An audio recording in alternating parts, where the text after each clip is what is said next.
life is God's gift to you. What you do with it is your gift back to God. Well, in a world where challenges are plentiful, it's easy for us to feel discouraged. Yet with enough guidance and support, most people can achieve more in life than they ever dreamed possible. Well, beyond your fears is everything you ever dreamed of. For the DrSTem Show, we'll give the voiceless a voice and the hopeless hope. And now, here she is, DrSTem. Hello, real quick, before we get into the show, I wanted to invite you to a free 7-day manifesting challenge. Here's the thing. I believe that we all are capable and able to achieve our dreams and desires at any time. But we have to know how to be receptive, how to manifest and receive that which we are asking for. So for 7 days, I'll be sending you an audio or video for you to watch and then do the things that I say in that video. And then after 7 days, I can't wait. I'm so excited to hear what comes up for you, what you'll be able to achieve. So visit our website, www.drstemi.com and www.drstemspeaks.com. Now, let's get into the show.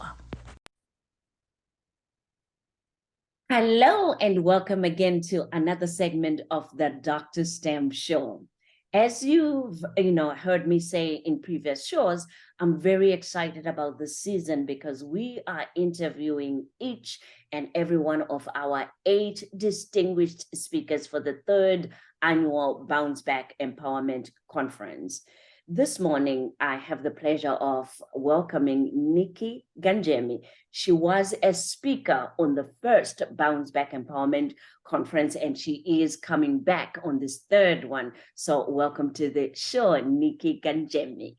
Thank you so much, DrSTem. I'm excited to be here today. We are very, very excited to have you. Let me go ahead and just tell the people who you are before we get into the nitty-gritty of what you do. So Nikki is an international board-certified master success and life coach. She's a master NLP practitioner, master hypnotherapist, author, and founder of Mindful Matters LLC. Though she calls herself a personal trainer for your mind, she helps entrepreneurs break through the limiting beliefs that hold them back using her CALM, CALM framework, so they can feel more motivated and achieve the results they want. Mindful Matters LLC. Live life happy no matter what. Wow. That's really beautiful. So if you're one of those that is asking, CALM, that CALM framework, what is that? That's exactly what she will be going through with you on December 17th. So we're not even going to get into the CALM method right now, because then we want you to be able to experience it, not just to hear her speak about it, but to experience it with her on December 17th when she gets to speak. So here's what I want to do. I think many of us, we do what we do because of our story, because of what we experienced before. So I'll just start off by, what is Nikki's story? What is your story? Thank you, DrSTem. So my story was, I was stuck in such chaos in my mind that I felt like I couldn't breathe. I just, growing up, I came from a great family, right? But my school life was a different story. And there was just years of not fitting in, feeling like I didn't belong, getting picked on and bullied. And when it stopped, after high school ended, I continued doing it to myself. The self-talk was just very hurtful to me. And I pretty much held myself back in life and stopped myself from doing some of the things that I wanted to do. Years of therapy and just dying to get out of my skin and that my head, right? Because it was so uncomfortable. I was introduced to mindfulness from one of my therapists, and that was my ticket to mental freedom. Mm. It's like I learned how to become aware of the thoughts and slow them down enough that I could hear what I was actually telling myself. And it was all very disempowering and negative. So that's where I was able to, once I had the awareness, I was able to do something about it. You know, we've got Yes. to be aware, right, in order to change, and then also be willing. And boy, was I willing. At the time, I was 35 years old, and I was like, enough is enough. When am I going to get to live my life? And Yes. everything changed after that. Everything changed from leaving a career that I was not satisfied in to starting my own business. And that's why I'm so passionate about what I do today, is, you know, helping people to break through the parameters of their beliefs, you know, that box that we keep Yes. ourselves in, so that we can have the life that we want. You're right. Oh, now that makes sense. Mindful matters. You just said mindfulness. Exactly. Well, that was very Okay. perceptive of you picking up on Yeah. that. Yes, because then I'm thinking, I'm hearing mindfulness. I'm like, oh, wow, mindful matters. It comes from mindfulness. So Mhm. with the work that you have done as well as your experience, how, much, affect is the things that we think, how much of, the things that we think affect our personal lives and also our professional and business lives.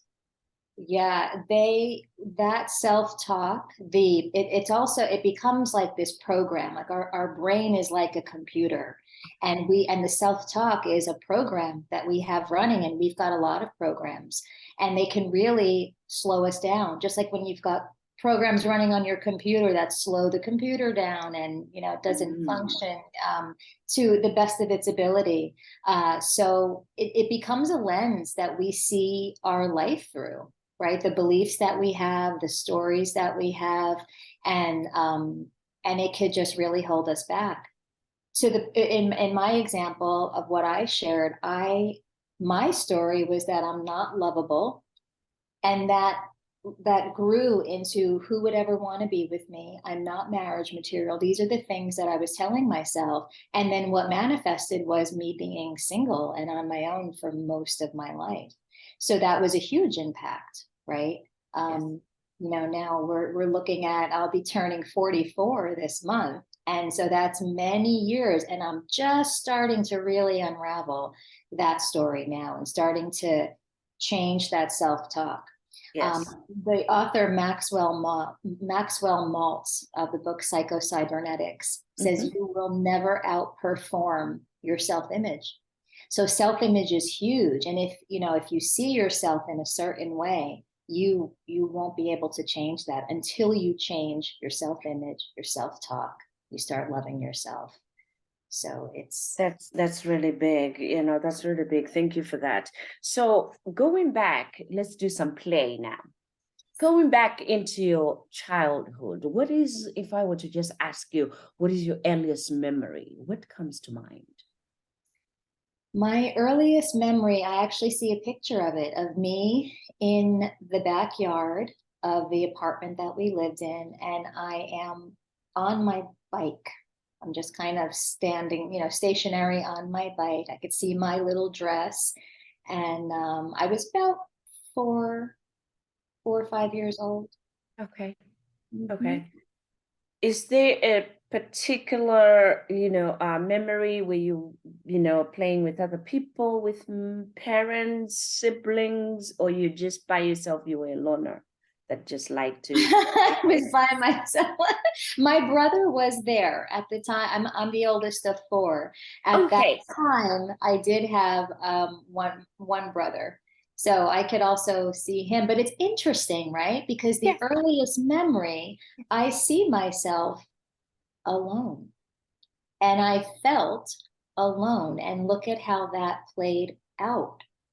And that's exactly where I was going with it, because then it's important also of how you felt and where you saw yourself, because then we tend to, about 7, as you know, is Mhm. when we develop the habits and, that we will take into our adulthood.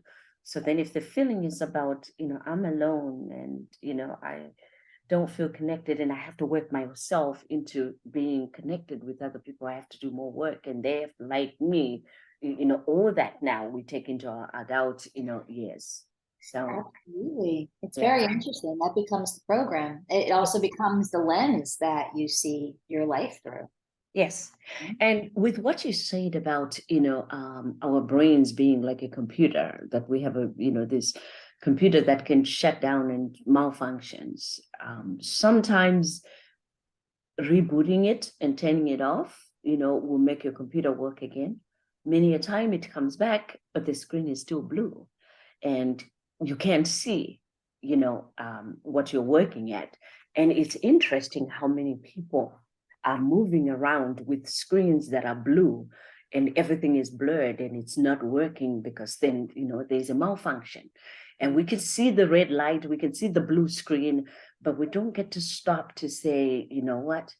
There actually is a way that I can clear all this up. As we do with the computers, if we're staying with the analogy for the computers, there's a way that we can buy a program and bring it in and clean, the computer up. We can even bring in a tech that knows more. I'm one that will bring in a tech because, buying the program and doing it myself, it's not going to work. I can't do it, right? So I see, and correct me if I'm wrong, I see you as that person now, that's tech that can come in and help us refurbish the brain and the, memories and where do you call it, values that have carried us this far, but no longer working. Will I be correct by saying that? Are 1,000% correct. Yeah, that is what I help people to do. Because even look at the question you asked about my earliest childhood memory. That's where my brain went. But there were so many other memories. I chose that one, right? Because that's kind of been the program and the story that I've been telling myself all these years. So I do help people to not only eliminate the limiting beliefs that they have, but also those negative emotions like loneliness, anger, fear. Because again, that acts as a lens that we're seeing things through. And then we just keep perpetuating. We keep attracting more things into our life that are going to give us more loneliness. It's kind of like whatever you put your attention on, you're saying yes to. Yes, loneliness, yes, fear, yes, anger. that expands. So staying back in the memory lane, who was your greatest influence growing up and what did they teach you? Okay. So when I first heard you say greatest influence, my answer was that therapist who introduced me to mindfulness. Then you said growing up. That puts me at a different age. That does. It puts me at a different age. I want to say, and this is just the answer that's coming to my mind, I was influenced in a negative way growing up. I really was. I mean, it was just, like I said, I came from a loving family, the school experience just really was difficult for me. And I can't say that I had positive influence. Where that came for me later, it was later in life that I basically learned how to, just wake up from that old programming that I was in. Yeah. And thank you for sharing that. Yeah, thank you for sharing that. And it's actually also a great lesson that you just shared, because then many a time, even growing up means even what you learned yesterday, because yesterday you were still growing up to be a day older today. So many a time when we ask this question, it's interesting that everybody tries to come up with something from childhood and, but then growing up is any day before today is a growing up. So what I like about it is even though you even went back and said, to be honest, I don't have anything positive that I can think of that I can say, this is something that I learned when I was growing up, because then my mind goes back into everything that didn't work out because of the school influence in the school system, the struggles that I had there. But I managed to, in my adult years, to find someone that finally gave me something that I can now say, what did I learn? What was my turning point that helped me to move forward? It was with this therapist that finally taught me mindfulness, that helped me become in control of my own thoughts, feelings, and also my brain, right?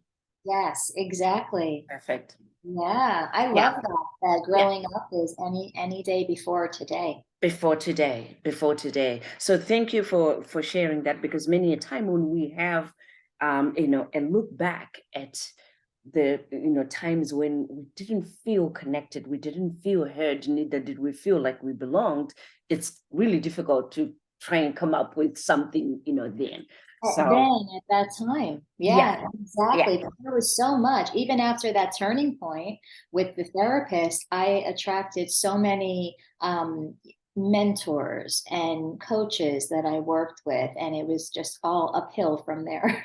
Yes, which is really nice. So I like that, and I want the audience that are listening to this, I'm breaking it down so that you can understand where she can help you and how you also can break that cycle of thoughts and self-talk that might be getting in the way of you becoming the best version of yourself. And as she says, to get into that realm of feeling like you're in control of what you think and what you can do and what you went through. That's where she helps you with all those certifications. So did you get time to be more certified during the pandemic? Are you one of those that took advantage of taking more certifications or something? I did. I got that during the pandemic is when I went on and I got certified as an NLP practitioner, neuro linguistic programming, hypnotherapy. And that's where I really got into the workings of the subconscious mind and how when you change that, how we are on autopilot, that's where you just completely transform yourself at the deepest layers of identity, values, and beliefs. Oh, awesome. Yeah, because then I'm seeing that the credentials have increased from 2 years ago when we heard you. I'm like, did she Mhm. go back and just go and like I said, so that's really good. Congratulations on that. Thank you. Yeah. So I would be amiss if I don't ask you, when you hear the word behind you on your wall, Mm. believe, what significance does it have in your I got the chills in my body. When you said life? the word, I feel like that's been my lesson, honestly, my lesson my entire life to believe in myself. And that started happening when I began changing the self-talk. There's so much that we don't even know that we say to ourselves. It's like I use the analogy of the pictures that you have hanging on the walls in your home or the knickknacks. When they've been there for so long, you just don't notice them anymore because they're always there. And it's the same thing with the negative thoughts that we tell ourselves. Just because we're not aware of them consciously doesn't mean they're slowing us down or hurting us. Mm, They yeah. are. They are. And we'll always notice how we feel, right? We might not be aware of the thoughts, but we're more aware of how we feel in our body and also by our results. You're When you right. look at the results you have, you can kind of work backwards Yeah. to Yeah. understand what's in the way, what needs to be changed. Mm. I think, what comes to mind too, when we're talking about self-talk, I know the struggles that many of us have gone through is judgment, not only self-judgment, but judgment of others, of how they might be thinking about us, or, what they might say about us. A lot of mind reading we do. a lot of mind reading, right? But then which doesn't help us, because then it mostly hurting us when we are making all those assumptions. Exactly. And an interesting fact is our subconscious mind is like a 7-year-old. So it takes everything literally, including the judgments we make about others. Your Yes. subconscious thinks you're saying that about yourself. Because that's where most of the energy is, because it also works with the energy. Where we put our energy, that's what Yes, we manifest as well. right. Right, exactly. Yeah, we manifest with our emotions. So it's like, what's my, on a daily basis, what's my predominant emotion? Is it happy? Is it sad? You know, and I know that we can't say, oh, I'm going to be feeling joy and happiness all day, every day. But there's a tipping point, like the 51%. And that I make that my, the goal, you Yes. know, if I can feel whatever flavor of good for 51% of the That's right. day, then the scale tips in my favor. I also want everybody to watching this year to pay attention to what she just said. 51% per day. She didn't say for her whole life, because that's another thing that we generalize it to. Well, I want to feel 51% all the time. It's not going to be all the time. She said a day. If I Mhm. could feel at least 51% per day, then I have achieved my goal for the day. So I wanted to point that out, because then when you say per day, I want to make sure that people understand that just one day at a time. One day, that's how I live my life, honestly. It's one day at a time. Mhm. Yeah. It just feels easier. And Yes. that's the feeling. Again, we attract with our how we feel with those emotions. So Yes. if I want more ease in my life, then I've got to feel ease now. Yeah. Breaking Yes. things down to the like smaller chunks, like per day, helps. Yeah. So with the work that you've been doing, there's a lot of fear, especially in the last 3 years, because we're still in the pandemic. Do you have a type of fear that you're seeing more people experiencing a certain type of fear, or are they still everybody that comes in, experiences a variety of fears in your clientele? In my clientele, it's because I work with a lot of entrepreneurs, it's those same fears, fear of being seen, fear of being judged, you know, what will people say, what will they think, the fear of what comes with more success and responsibility, and then those questions, you know, can I handle it? Do I have what it takes? Generally speaking, though, when I'm, you know, just whether I'm networking or just, you know, out and about, I do hear there's more of a fear around, you know, getting sick or ill health or, you know, that I just hear generally speaking. And Okay. again, that comes down to focus, right? And it's, you know, something that I'll say is, you know, because and it's just so easy. It's so easy to say, well, I don't want to be sick. Okay, great. What do you want? Focus on the health and well-being. Exactly. I want to be well. That's true. Say more of what you want rather than saying what you don't want, because the energy again is going to more of what you don't want. And guess what? It will increase and you start seeing more of what Yes. you don't want. Yes. And one thing I'd like to add about that is Mm. that the language of our mind is pictures. It's not words. So pay attention to when what the word is. I don't want to be sick. What's the picture that comes up in your mind? And know that that's a directive that you are giving to your subconscious mind. Mm. Right? You Mm. make the picture of what you don't want, and it's registered as an instruction. Oh, sick, that's what you want? Okay. Right? We You have get to more.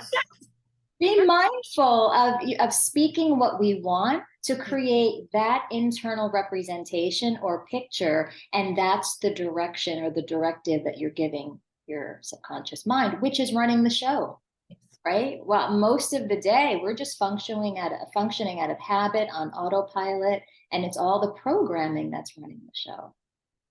Wow, you're very right.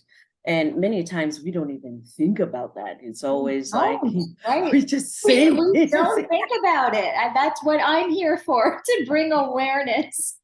And then how can I change?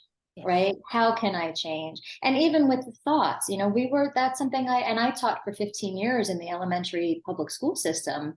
We were never taught how to think or how to process emotions. We were told what to think, and you better hop on the happy bandwagon. Otherwise, you're going to be ostracized if you don't go along with the majority, right?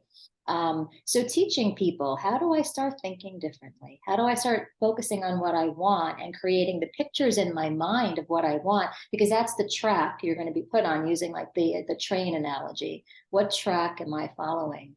And if it's not where I want to go, I get to change tracks. Tracks. Oh yeah, and get that independence. So what's your favorite color? My favorite color is pink. I wanted to say it, but I was like, let me hear her, because then the first year you gave us a gorgeous picture with pink. And then you hear that, today for this show, I'm like, looks like pink. So that might be her favorite color. It is, yes. It looks gorgeous on you. And it's interesting with the other guests that I've had, and I asked them, what's your favorite color? None of them have showed up with their favorite color. So you're the first one that actually says pink. And you're wearing, pink, which is so interesting. What about favorite hobby? What does Nikki enjoy doing in her spare time? Oh, this is going to sound so boring. I love reading. I read every day, and not just anything. If you give me a history book, I would be bored to tears. Anything around personal growth. I love opening up my mind even more. So that's one thing. I love the beach. So any opportunity I get, I just love. I mean, I feel just so relaxed and calm. The ocean waves and the sound of it, the smell of the ocean. Is there any one of those personal development books that you have read twice? And what was it about that particular book, if there's one? I don't know. Twice I read Dollars Flow to Me Easily by Richard Dotts. That one I read. Never heard of that. Oh, it's so good. If you want to feel more ease and flow around money, that's the book. Dollars Flow to Me Easily. He really helps to change how you see money and how you think about money. And he shows you a whole different world of what money can be, other than the stories that we told ourselves about it. That is very good. I've never heard of it, so I wrote it down. And I'll be looking for it. It's a little book. You can read it in a day. Oh, wow. Interesting. Yeah, because then as a reader, I was quite sure that you would have one of your favorites that you would say, you know what, this one taught me a lot, and I found myself flipping through it again. Yes, I have so many. I'm reading 2 right now that are my new 2 favorite books. Okay. Yeah. What are those? Tiny Habits. It's called Tiny Habits by B.J. Fogg. He teaches you how to stop habits that are not helping you and how to create new ones immediately. Not the 21 days or the 60 days to build a habit. He shows you a method that you can build a new habit in just a couple of days. So that's the one, Tiny Habits. And the other one is what to say when you talk to yourself. And that's Bad Homesteader. And that is about changing the self-talk. It's an excellent read. Again, he shows you how to do it, because we've all been told you've got to love yourself, you've got to be nicer to yourself. Great. How do I do that? Exactly. Where do I start? He shows you how to do it. Yeah. Yeah. Have you yourself written any books? I have. Thank you for asking that. I back in 2018, I wrote a children's book. That's when I was teaching, My Gracie. And I share my story, actually, but I tell it through the lens of empowerment.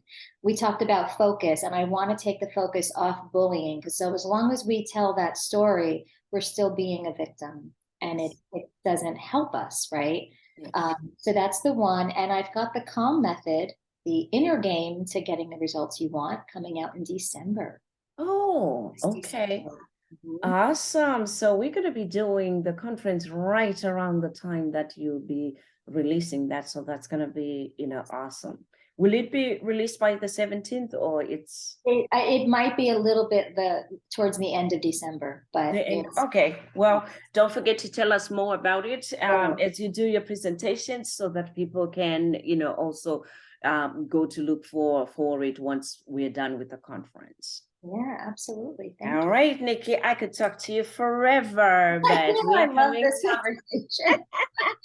we are coming. It just like flows, and then before I know it, it's like 30 minutes is gone. Mhm. It goes fast, right? When you're Yeah. just having fun. So, any words of parting that we can end, the show on that you might think of? Words that I want to end the show Mm. on. You know, I was going to say love yourself, but I'd rather tell you how. I'd rather tell you how. And one easy way you can do that is to just decide that each day when you look in the mirror, you look into your eyes and you say, I love you. And watch what miracles happen when you start telling yourself every day that you love yourself. That is awesome. And people don't even realize how easy that could be with practice, because many people, when we start that, it's not an easy practice. But thank you for that. And with that, I want to remind everyone to please join us on December 17th when we meet for the 3rd annual Bounce Back Empowerment Conference. Nikki Gangemi is one of the 8 speakers that we have for that day. It is packed with information to inspire you, empower you. And as I always say, it helps us end this year with a bang and then enter into 2023 with a boom. So with that said, as I always say, this is DrSTem. Be encouraged.